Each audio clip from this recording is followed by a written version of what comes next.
Good morning, good afternoon, and good evening, of course, depending on when you are viewing us.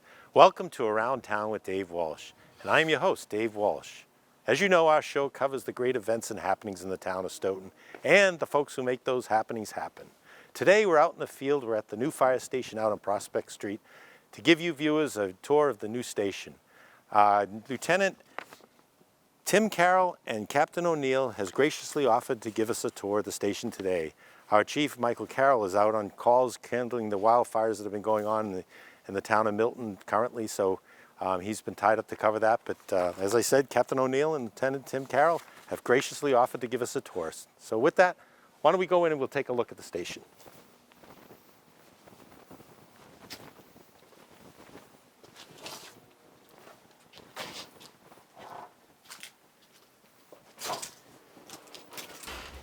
Welcome. Welcome. Thank you. So this is Lieutenant Tim Carroll, if I remember right, and Captain O'Neill? Yes, right. Great. Thank you for joining us and giving us a tour of the station. We just did our introduction. If you can, just give us an overview of the station. Show us all the new things that are going on at this new facility. Yeah, definitely. We'll take a walk around. We'll start down here. We'll walk out to the Apparatus Bay and then circle around and head upstairs. Great. All right, so we'll head this way here. First thing you're going to see here is the triage area. So when we have sometimes, rather quite frequently, we have people approach the fire station complaining of medical emergencies for evaluations, and we can bring them in here and start the triage process. Okay. A lot of times with how busy we are, our ambulances are already committed to calls. So having this area here for crews to be able to assess the patients and give them a full evaluation and treatment before the ambulance arrives is a wonderful added tool that we didn't have, quite frankly, in the other station. Looks like you get a life pack here to be able to Cardiac monitor, we can do all the vital signs, we can do all the cardiac monitoring, 12 lead EKGs, diagnostically treat the patient if they're having chest pain, rule them in or out for heart attacks, we can start IVs, and give any medication that we could give in the ambulance. Wow, that's great. Now, if we approach through here, we're going to find the apparatus bay. Well, we'll probably find a few people out here working, checking out trucks. As we approach, as you can see, there's it's a much larger area. Oh, yeah. As our apparatus has grown over the years, quite frankly, we outgrew Freeman Street. So having this apparatus area here to pull in and out of, it gives us plenty of room to maneuver the equipment. We have these right here are for the exhausts of the apparatus to remove it from the facility so that we're not breathing in the carcinogens that are being shut off by the trucks, the diesel vehicles. And you said talk about the Yes. size of this. I mean, the height must be a big improvement Yep. compared to what you were it used definitely to. is. I mean, if you look over at our ladder truck there, our ladder truck there may have been 6 inches Just to above get it that through? before we were getting before there were pipes and whatnot running along the ceilings on Freeman Street. So having this type of room is great. Yeah. The distance between the trucks too makes a difference to us too. And we have a lot more separation between the trucks. So things Normally, So you can get access to it probably. access to it, all the firefighters' gear, they can get dressed there and just having the room to operate. Do you guys usually leave your equipment down below and put your uniforms on and get in? Yeah. Hitch, we draw a hitch on. Okay. We're out the door, we go. Yep. Good. A lot of times we keep them on the truck. Oh, okay. so right here would normally be engine 1. Next to that would be our other ambulance. They're out now on a medical, transporting a patient to the hospital. So normally you'd have a fire engine here, another ambulance there beside ambulance 1 and ambulance 3.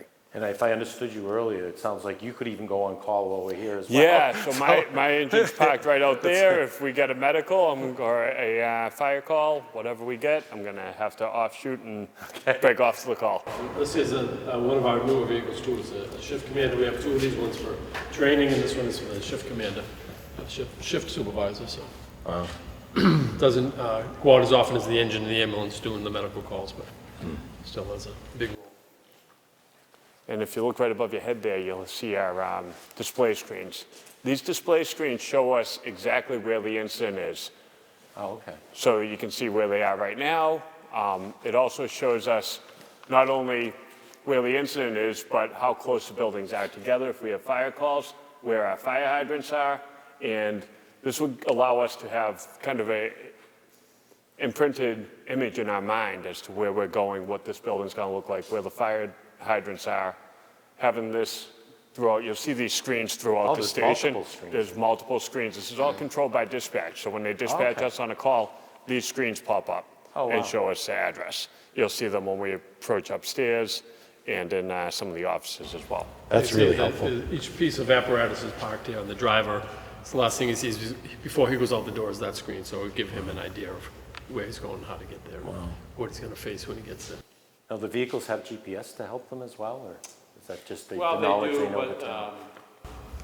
We rely more on this, I think, honestly, our knowledge of the town and where to go. We ask everybody to know where they're going without GPS. Good. But it is an aid that we definitely use. Yeah, especially identify the house. I mean, you can see the detail, you can see the actual houses. The fire hydrants and, Hydrants, yeah, that's helpful. some of the GPS in the apparatus would give us a map, just like a Google Maps or a Waze or whatever it might be. Good. So it'll show us right where to go. Yeah, that's great. That's helpful. As we approach further down, again, just continuation of our apparatus bay. We have you see a rear roll-up door here. That's where our brush truck or forestry unit parks. They're actually tied up right now over on Blue Hills. There's several hundred acres burning. So over there, our chief of the department's over there, as well as our brush truck. And then we have an all-terrain vehicle that's over there working as well. So they're tied up over there. And again, just having this access to be able to pull right out without having to move vehicles around is great. Yeah. There's zero delay in any type of response. Do you have guys actually working or firemen working now? Yes, yeah, we have, there's four members of the department over in Blue Hills right now working, as well as probably every community in Norfolk County and beyond. They're over there, part of the task force. So they met, got together, and then they went over just different communities with brush trucks. And our chief is the one who's leading that. So he's leading the actual task force for that. Wow. Great. Continuing on, we have our mechanics bay over here.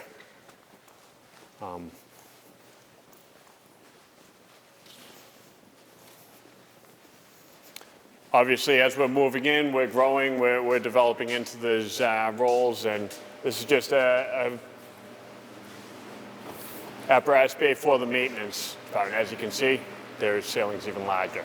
That way they can move vehicles up. In order to get access to the engines and do maintenance, they have to tilt the cabs. That was a big issue on Freeman Street as well. There was no ability to tilt the cabs to gain access underneath to the engines for the maintenance department to work on them. They'd actually have to pull them out onto Freeman Street, tilt the cabs, and as you can imagine, rain, wind, snow, ice wasn't exactly the best area for them to work in. Having this controlled environment is going to be great. Oh, yeah. And also that aerial on the ladder truck, they can raise the aerial in here too. If they needed to. You can see how high the ceiling is. Can't extend it all the way, but it can raise it enough to work on it if you needed to. You get a little quieter area out front here compared to and Freeman there's plenty Street of room. So that's a great point too. When we were pulling out onto Freeman Street, it's heavily, densely residential area down that end of Freeman Street. There'd be little kids riding their bikes, skateboards, wandering around. You'd pull out with extreme, obviously we drive with extreme caution anyways, but pulling out here, you have the apparatus to be able to, or you have the area to be able to make your turns, make your swings. And our access point to the main road is just the same as it was on Freeman Street, which is... Is there a plan to put a light out there, do you know? Okay. Yeah, long lead time to get it. So it's going to be high, but if you notice, it has the foundation for the pad out there. Oh, okay. So it will be going up, and that'll be automatic. It won't be constant. When we pull our apparatus out with our lights on, it'll turn green for us and red for them. So you can control that within the truck to be able to... Well, we control it, but it's not actually automatic. Oh, okay. When our emergency lights come on, we have a device in there, it's called the optic on the phone. Signal those lights to turn. Ah, okay. So the two-way traffic will get red lights, and we'll get a green light. Okay. So we can pull it. I always thought it was a switch in the truck that activated it. It's actually a flashing light. There's several intersections in town that are equipped with that. As we approach it will change oncoming traffic to red to give us a green light through. I see a lot of speedy drying. Yep. Yep. Lots of car accidents in this town. So Oh, that's having what the this, ability- I thought it was for in here to. No. So that's for any liquid spills that we have during car accidents. We can clean it up. Therefore, we're not leaving the oil and all the residue on the street. So we can clean it up, sweep it up, and work with the tow company to remove it. So you carry this on the trucks? Yes. Yep. Very nice, okay. And if we need more, we can call back for it, grab a couple bags, throw them in that pickup truck, and bring them right down to the scene. Wow. Great. Great. I see battery charges too. Battery charges for the trucks. Oh, yes, Some of the absolutely. stuff that might not get started as much as something else. Yeah, And we, right. and also the ambulance have a large drawer in them. There's a lot of equipment in there that we need to maintain constantly charged. Sure. So when the truck's not on, obviously it's not maintaining that trickle charge. Therefore, we have to make sure that those trucks are plugged in. Right. And how many ambulances come out of this station? 2 frontline, so we always have 2 men. Okay.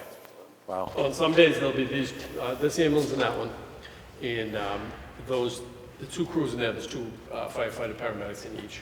Wow. They'll also man this ladder truck. Okay. And then, but if our numbers are up, if our manning is at the proper level, we'll have those 2 manned, and this will be manned with 2 others. 2 or 3 firefighters as well. So kind of depends on our manning, but the goal is to eventually have this manned all the time. It's really important that this piece, when we go to a fire, is manned. Yeah. Don't they always go together anyway, when they go out? So that always goes out with the engine. Okay. This always goes out to fires. Okay. If everybody's in quarters, we'll bring everything. Yeah. But if those 2 ambulances are out and we get a call for a fire, there's nobody to drive this. So we would have to rely on out of town. Yeah. If they're in quarters, like right now, there's 2, excuse me, a firefighter, paramedic in this. If we had a call for a fire right now, they would leave the ambulance behind and take this. Okay. It's kind of a evolving dynamic situation when that happens, because you get, like I said, guys cross-manning. Yeah. So if they're on another call, they might not be back to take. Yeah. Yeah, it must be tough to shuffle, Well, manpower. when you're doing it for a long time, it just comes second nature. The guys know where to go and what to do. amazing. But the best thing to do is have somebody permanently manned to each piece, so that we don't cross-man. Yeah, That just takes manpower. yeah. A little bit of planning. Yeah, a lot of planning. Planning on getting more members in. There you go. Well, you get some new recruits, right, that are coming on board? That's gonna help, for sure. Yeah, that's exciting. There's a graduate Boston Fire Academy on Friday. Great. Yeah, I'm looking forward. I think I mentioned earlier is I want to really get those recruits onto the show to be able to hear their experiences. So this way out here is gonna take us almost back to where we started, but it's a corridor with some of the other offices and operational rooms that we have here. This here is a SCB room, self-contained breathing apparatus. The tanks that we wear into fires, you see a couple on the, probably spares. If one breaks, we just come and grab another one. But those bottles have air in them, and this is where we refill them right here. Oh, so you have the capability of refilling? Yeah, refill right there. Okay. We wear these to car fires, we wear them during training, house fires, whatever. And they're supposedly gonna last a half an hour. You never really get a half an hour out of them, but you change them out and then they have to be refilled. And we can do it right here. That's great. I always thought they went out to fill those things. So that's a huge, we've been able to do that for a long time, but it's, much better that we can do that Oh, ourselves. absolutely, yeah, I agree. Again, just operational storage area. When we were trying to come up with a design for this building, one of the things that we had been told about from fire departments that had recently built their stations was to make sure that you have enough storage. So you find a lot of rooms just like this that, they're empty right now, but as we move in here, because we're still in the process of moving in, Oh, sure. they're gonna fill up, Batteries, we all have our own portable radios, a lot of just the equipment that we carry in the fire engines. Great. So all needs to be charged, and, we have, these are for portable radios, gas meters, lights, Milwaukee power tools. There's a whole bunch of different, equipment we need. It's good to have that extra Yeah, the space. storage is, and, it's empty shelves now, but it won't be long before that's full. I'm sure. It won't take long, I'm sure.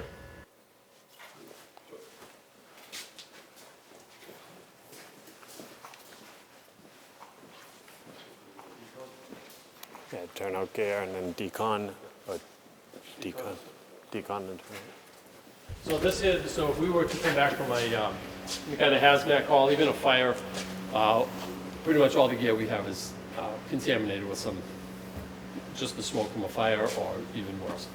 So if we come from here, and the guys can come in here, they can start taking off their gear in here. We have a shower there, so the individual member can shower, can drop our stuff here, eye wash. And the idea behind this was, this is kind of a hot zone over here, and as you move that way, it gets cleaner. You call it a decon room? Yeah, this is a decon room. So if you come in here and your gear is saturated with whatever the last call you're on, you can take it off here, you can shower, you can throw your gear in these washing machines. These are heavy duty for our gear. They're not just residential, they're for our firefighting gear, our turnout gear. And then you go around the corner there, we can go this way. What's the door for? It's going to be a eye wash station. Oh, okay. So as I open it, you're going to see water come out. Oh, wow. I think I remember those from high school chemistry class. Yeah, there you go, a little bit better there. Yes. So these are industrial washers for our gear, which are really heavy. Those are the dryers. Oh, wow. As you can see, they were out at Blue Hills last night as well, so this is some of the gear that they had that they were working with last night at Blue Hills, just drying up and cleaning up. Oh. So washer, then a dryer. Correct. Wow. And then these over here are more residential. Like back here is light duty stuff, so we can wash that. And these here, well, they could go in there too. And this there is for our those SCBAs that we saw and our helmets, things, kind of heavy duty things like that. They can go right in there. So this is just another way for us to wash ourselves. Wow. And then when you're done with all this, this is where our members store our store gear. So these are off-duty members keep their stuff here, and when we come on at shift change, we'll put our stuff in here. The guys who are going to work tomorrow, they'll grab their stuff and go. But this is pretty much our whole department keeps all of their firefighting gear in here. It's interesting, as a locker, it's all through, right? So it's not closed in. It's not air. closed. You want air to circulate Yeah. through here. If the stuff gets wet, from whatever you're doing, you want it to be able to breathe and to dry. Great. You can see at the top we have the plugs. We all have radios, portables, Oh, okay. flashlights that needs to be recharged, so everybody can plug their.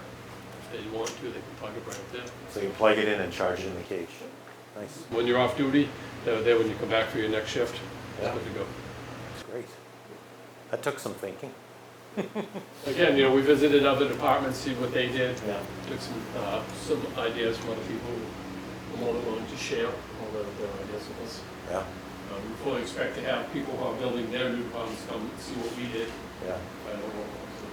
Has anybody reached out yet?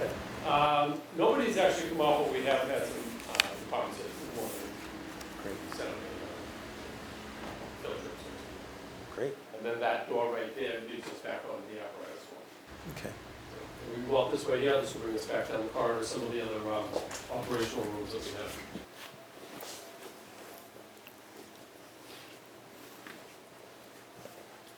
This back here is just more storage, and that door there will lead you back out to the back of the property for us. Just again, just call it exterior operations, it's just storage. And that's back to the apparatus floor that way.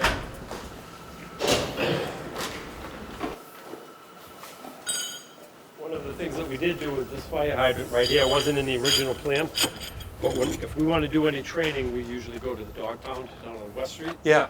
and use their fire hydrant. We had to put this fire hydrant in so that if we're going to pull an engine back here, we want to do some training, we'll have our own fire hydrant here. If we're going to spray water, we can spread it back into the field. Perfect. Yeah. Can you fill the trucks up too? Or? Oh, absolutely, yep. Okay, so you can use that for the double purpose, right? Yep, absolutely, yep. Nice. The other kind of a nicety, if you like such things, but we get a lot of deer through here. Get up in the morning, there's deer. Just last week, we were having coffee and there were 5 deer standing Wow. in the backyard. Yeah, lots of wildlife comes through here. I think I saw some turkeys when we. Yep, we have we a started. lot of turkeys, a lot of deer. We have some, I don't know if they're coyotes or what they are, but you can hear them back there. And yeah, a lot of different wildlife comes through here, some fox and stuff. They'll run around, cut through here, go over there. The steak for. That's construction stake. Okay. Like I said, that we're still moving in, so Sure. not really sure why that's there. Somebody's landscaping. There you That's go. the back door where we had the brush truck. Big brush truck. And it was actually put in more for deliveries. Ah, okay. So it served a multi-purpose.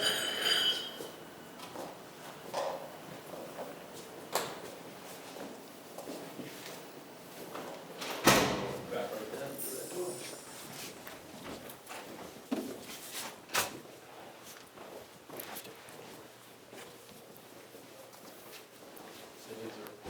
there. Sprinkler room, storage room, general storage here. This room over here is our EMS administration. So we run both of those ambulance.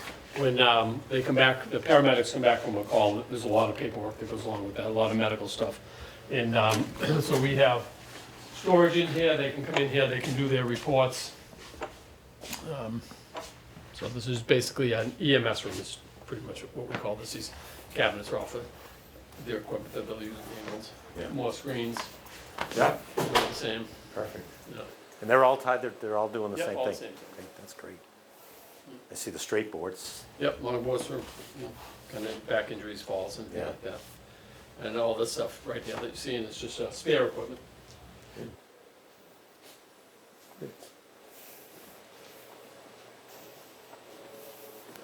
I believe this hallway here is where we started. Oh, Easy to get lost in here. there you go. It's a big building. Yes. Janitor's room in there, not too much too exciting. Chemical storage, a lot of the systems that we're using. Electrical, have our own IT. So this is a shift supervisor's office. When we come in the morning, Are we allowed to pretty come in much- here? Yeah, of course. Absolutely. This is where we, as a shift commander, as a captain, you come in, that's where you start your day. Okay. You set your running order so everybody knows where they're gonna be working for the day and the reports. It's usually a face-to-face with the person you're relieving, the captain you're relieving, you go through, have a discussion about what may have happened the day before or the week before, and just to get a hold of what has happened and what's gonna be expected during the day. Yeah, another one of the screens. That's great. Yeah, it's really important that we see. really like that. Yeah. And is That's those actually old not insulators fully up there? operational. I'm sorry? Is that old insulators up there? Yeah, the those shelf? old I haven't seen insulators, those in a long time. Yeah. Wow. Yeah, that was a system we had that we're actually dismantling, we don't use it anymore, so Oh. that stuff's coming down. It's nostalgia. Yeah, But yeah, I do like the screens. I think that's really, yeah. that's They're great. actually not fully functional, they're still in the process of, working the kinks out with them and stuff. Yeah. And that may or may not be the last call we went on. It's supposed to be the last call is the one that you see. Mm. So if another one came in right now, it would update to the new location. Yeah. And they're still working those kinds of. And it's amazing that dispatch actually is the one that does Yeah, the, and that dispatch is in Holbrook. yeah. It's part of regional 911, Yep. right? Mhm. It's great.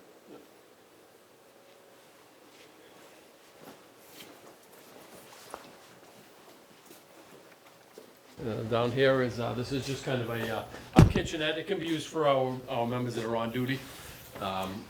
Microwaves and coffee maker, what have you.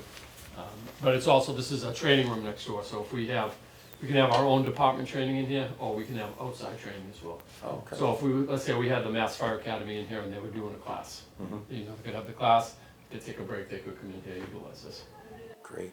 This is a big conference? It's a training room. Oh, okay. We also use it for our roll call. Oh, okay. Yeah, every day we start the day, the whole group, this group today is, what do we have, 12 today? So all of us got in here together and we just discussed what we're gonna do for the day, any pertinent information that we need to know. Anything going on around town. Things to be aware of, and Information, yeah. yeah. especially with all the fires right now, Yeah, right? modified, yeah. This is great. There's some equipment here, audio, video stuff. The magic markers in red, is that the, Yeah. Wi-Fi or Bluetooth our laptops or that, whatever we're looking at, we can put on the screen. If there's a training we have to do, or just whatever information we have to share. Nice. And we go right back out this door.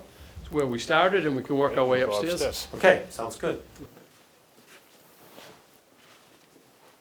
I don't know if we had gone over this room, but again, this is just a reports room right here. These guys have been there very busy today. They're all of them in there, probably either studying or doing some of their reports. Funny though, they're all on blank screens. I don't know. And they are chuckling about They that, are. so. You should have seen them move. Keep up the good work, guys. Yeah. And this will be our second floor. There you go, lead the way. Go right upstairs.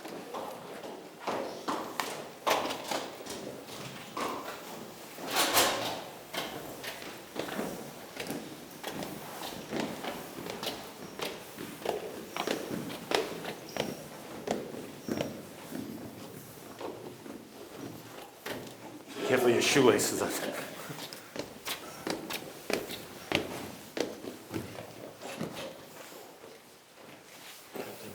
All right. All right, so Wow. this is obviously the second floor. This is kind of the home for where the fire department, firefighters actually call the fire department home. Wow. We're here obviously 24-hour shifts. We're here 24 hours a day, 7 days a week. So with that, we have this area here is where the dorms are with our lockers for all our personal gear, change of uniforms, and whatnot. Take a look at the dorms if you'd like. There is a dorm open at the end there. Sure. So we work in four different groups. So 4 firefighters will share this room, and they each has their locker outside of their room. So the locker's not in there, so if you came in off shift and somebody was in your room, you could still get to your locker without Disturbing going that. in there.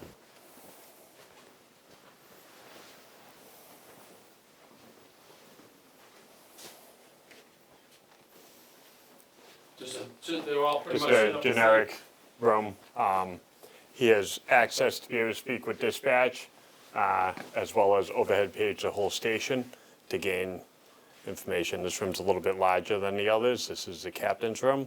Therefore, he has more accessibility to communicate with dispatch and the whole department. This phone here will put us in direct contact with our dispatchers in Holbrook. The white phone that you see behind this computer. This here is actually tied into our vestibule downstairs. If somebody were to come in looking for help and nobody was down there, they hit a button, it will ring up here and I'll be able to see who's at the door. Wow. And then we can go down and help them. This is just a regular telephone? Just regular telephone, yep. Wow. So is this your room? Yep, this is my room for So- 24 hours. I call this home. So you cleaned this up prior I to? try to clean it up. Before we got They don't really get to do it. We Yeah. don't do too much in here, but Yeah. at night we go to sleep and Yeah. I read. I'll be on my computer or whatever. But when I leave here tomorrow, you'll never know that I was here because somebody else is coming in. That's going to be their room. Okay. So when I get up in the morning, I make my bed, grab all my stuff, throw it in my locker, and out the door I go. And then the next captain will come in and he'll set it up the way he wants it for 24 hours. And when he leaves, he'll do the same thing. He's that's supposed interesting. to. What's the vent down there? That is an excellent question. Oh. Uh-oh. So one of our captains doesn't have enough room in his locker, so he needed a little extra storage. Oh, okay. All right. Gotcha. Sorry. Make sure that makes it. There you go. Honestly, I don't know. This is my locker. Winter coat, spare uniform, spare bedding, spare, just whatever we need that we might run into. It's nicely laid out. It's nice partitioned and. Yep. Yeah. There's plenty of room to fit in there. Bottom drawer, I keep my bedding down in there. If we come back from a fire, whenever you go into a fire, it's a pretty dirty job. I have, a towel in there. I have toiletries, shampoo, soap, Yeah. change of clothes. So, And then do you end up having to go downstairs for that? we have showers right here. Oh, okay. And then there's another set down the hall that we can use. Great. And then there are the showers downstairs. But I was gonna say, that's well thought Yeah. out, so you don't have to go Yeah. going back down. yeah, the idea is though that you do get cleaned up downstairs. So if you have anything on that's contaminated, your shoes, your uniform, you should not bring it up to our living quarters. Okay. So, Makes sense. yeah. So continuing down, as you see, there's several different dorms as we head down, and then on the left, there's 2 additional bathrooms. But prior to that, we have additional work areas where people can do their EMS reports, medical reports, and little sitting area to study and whatnot. You see people in there studying now, paramedic school, as well as doing some EMS reports. We have guys studying for promotional exams, guys who are further in their education, trying for a degree. It's a quiet area they can go in and if they need to just study. Until we showed up. Yeah. And then beyond just the major decontamination that happens, just, you know, you get a little sweaty, dirty, running a lot of calls. We do have a laundry area here where people can do their uniforms, clean their uniforms, and as well as some other cleaning stuff here. You see there's a couple washer dryers in there if you want to come in and take a look. Sure. And then there's plenty of storage area. As well as over there, we have a slop sink with the mop buckets. So obviously, our job is to keep this place as nice as we found it. So obviously, we keep up with keeping this place nice and clean. And the captain's quarters was definitely showing us a clean room. He's such a good example for us to all keep, you know? And that's high standard set. I'm probably old school, I make my bed. Most of these guys throw a blanket and pillow down there. There you go. Look good. So obviously, restrooms over here, and then we're gonna make our way into the kitchen. Excuse me, Tim, is just more storage. I was wondering about that. 'Cause So it's just kind of general storage. You can see that each member has their name on their locker, but if they wanted to keep something else up there, they could, you know, it's not really assigned to anybody individually, but they gave us this library laptop. Get up and down if we need to. Yeah, Slide the whole up and got some more storage up there. it's great. Utilize all the space. Yeah, a lot of storage went into this. So we'll make our way into the kitchen area here in the day room. This is Wow. kind of the living area during, as you can see, no one's really up here right now. Guys are doing reports, studying for promotional exams, studying for paramedic school, as well as being on calls at the hospital. And so this is the area that, you know, obviously we have dinners as a crew. We're here as a crew for 24 hours. Today working is group 2. And you can see there's group 1, group 2, group 3, and group 4.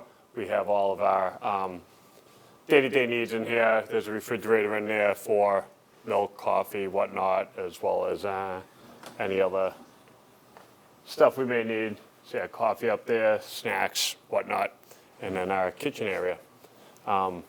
We have, like I said, we'll have breakfast, lunch, dinner as a crew. We're here for 24 hours. We eat together, you know. We do everything together as a crew, kind of our family away from our family. Is there assigned times that you guys do meals? We can't really set that As stuff. We thinking like to that, have yeah. a general, hey, we're gonna have dinner, like tonight, we'll be having dinner, we'd like to have dinner around 6 o'clock. And never, without fail, Something. 2 or 3 crews will be out on calls. So we like to eat together.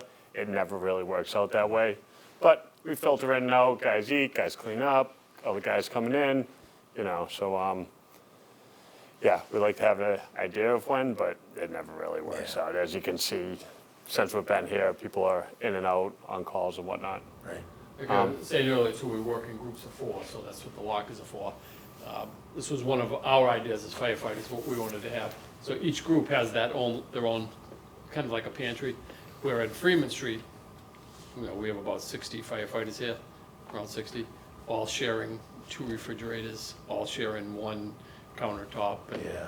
But this, so it gives everybody more space. Yeah. No, this is great. Yeah, we're really happy with this stoves.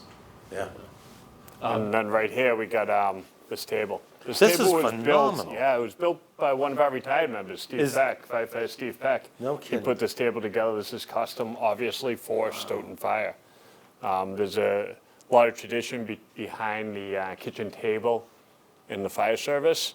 And, you know, obviously, you can take a look at how beautiful this table actually is. Phenomenal. You know, we had a kitchen table a little bit smaller than this at Freeman Street, and a lot of memories were made around that kitchen table. We hope to make a lot more here. Yeah. It also Conversations, a lot of stories are told around it, and it Right. really becomes the culture of a fire department. Yeah. it pays tribute to our firefighters that were killed in the line of duty. Victim Lundy, firefighter Freddie Little, and firefighter Edward Kelleher. So having them here kind of is a nice touching tribute to them. Yeah. That's great. That really is touching, you know. The back, on that door, we have a balcony out back. That's the same view that we saw from downstairs. We can go out there and Get out there on a nice day that, yeah, get some air, right? Yeah. And is this a studio kind of thing? Yeah, kind of sitting area. You know, again, we're here for 24 hours. Yeah. We're here as a crew, you know, later on in the evening, after dinner, whatnot, sit around, continue with the... we try to keep up busy during the day. We have to do our calls, obviously. We have training and just different maybe inspections we have to do. But then at nighttime, you know, we don't ask guys to be doing training for 24 hours a day. Yeah. So around after dinner, when everything's winding down, guys can sit and kind of watch TV. One by one, they'll, you know, head off to the dorm. And What I really like is, looks like you have glass view into the apparatus floor. So even if you're up here, you can see what's going down on the floor, which is... One additional thing that we have here, which is in Freeman Street, we had fitness area, and our fitness area was behind our fire engine. Oh. Obviously, having that isn't exactly ideal with the exhaust and the fumes, Right. as well as everything else that you bring back from calls. You know, so now we have a separate fitness area where guys can get, you know, stay in shape, obviously stay healthy. Heart attacks are a leading cause of death for firefighters. Yes. Having our ability to stay in shape, stay cardiovascular ready to do any services that are needed in the town of Stoughton is great. And we do have our fitness area. We're going to be getting more fitness equipment. Right now we just have some free weights, and guys can do their lifting. They got their mats. If we need to do a little bit, we're going to get some cardiovascular equipment in here so that, again, we can keep up our cardio. Yeah. If you get elliptical, I'll come up. Yep. Yeah. And we And can you still overlook got- the, And you still get the glass yep, down you to got, the... it's nice to overlook, and, you know, And you're going to have these screens doing the... yep, these screens will do calls and whatnot as well while they're working out. Yeah. What's the timeline for getting this up to... Is there a timeline yet? Yeah, as soon as it takes ordering it, it's fine. It Oh, doesn't, sure. you know, but I'd say within the next 3 months, we'll probably Oh, that's start not seeing stuff. I didn't know if you were years out. no, I think it'll be soon. Great. Yeah. Yeah, that's good. No, I agree, the fitness film is Oh, it's- important, Yeah, so It's- for us. Yeah. Stay safe, yeah. especially with the cardiac issue for firefighters. It's- If we head out, take a left, we can go down a flight of stairs there. You can see some of our stuff, you know, we're waiting for our wall mounts for the phones. That's, you know, it's like, Ah, it's okay. still coming together. Oh, yeah. You know, we're not fully, and everything's functional, it's just we need wall mounts and, Yeah, I was surprised it actually was ready when it was ready. I thought it was going to be further out, so... so we did move in sooner than we was supposed to. Okay, so that wasn't my... Yeah, no, okay. so at the old station, we talked about their rehabbing it. So they came in and tried to get ahead of the game, and they were doing some drilling in one of the apparatus floors, and they hit the water main Oh, while we were still there. oh, okay. So we were kind of forced Move to move quickly, yeah. quicker. We moved that day, Oh, gosh. because they couldn't shut the water off, they had to fix it. So eventually, that day, we were working, and we were like, oop, I guess we're going up there today. That explains it, because I was actually amazed you guys get up and running so quickly, you know? Yeah, it did, it came together really fast. Yeah. More screens behind you. The top left is video, not video, but cameras we have throughout the station. And there's actually a lot more, that's 4 different views, there's a lot more than that. They also have the same cameras, they can see them at, in Holbrook at our dispatch center. Oh, But okay. the other one is the one for the calls. And I think the one that, bottom right, I think is gonna be weather, just kind of constant weather, so we Yeah. can, you know, just keep an eye on, Sure. especially more important in the winter, I guess, but. Right. Good. And then down the staircase is back on the apparatus. So you can see that the other staircase at the other end of that hallway was, has a staircase leading to the apparatus floor, and this one does as well. Okay. So if they're up here, we're eating or watching TV, it's just right down this staircase. If it's late or night or in the dorms, it's right down that staircase, and we're right on the apparatus floor. There's no pole that runs from There's the... no pole. Somebody asked me that question. I advocated for a pole. Oh, yeah? It's kind of a traditional thing. Yeah. Most fire departments are going away from them. It's not unheard of to put them in, but they just didn't want it as, believe it or not, it's really, really expensive to put a pole in. Is that right? Wow. Interesting. So one way to save money. Yeah. And back on the apparatus. Nice. Good. Anything else you guys want to add to the station? Yeah, we're thankful to the residents of the town for supporting this. I mean, this is obviously something that I've been here 20 years. It seems like every 5 years or so we'd be doing studies because we knew we needed a new fire station to replace Freeman Street. So the way that this all came together, was great, and having the support of the town was, we're very thankful as an organization. And again, anybody that wants to come by and check out the fire department, you know where we are. Come on by, knock on the door, ring the doorbell. If we're here, you're going to come on in and get the tour that you want. Okay. Well, I appreciate you giving us a tour of the station. pleasure. It was really informative to us and then for our viewers to watch, to see what's at the new station. I really appreciate it. And I also would like to thank the folks from SMAC, Anya, Lou, Caroline, and Chris. They're behind the scenes doing all the recording of this stuff to get this show on the TV. So I appreciate that. And so this is Dave Walsh wishing everybody a great day. And remember, see you around town.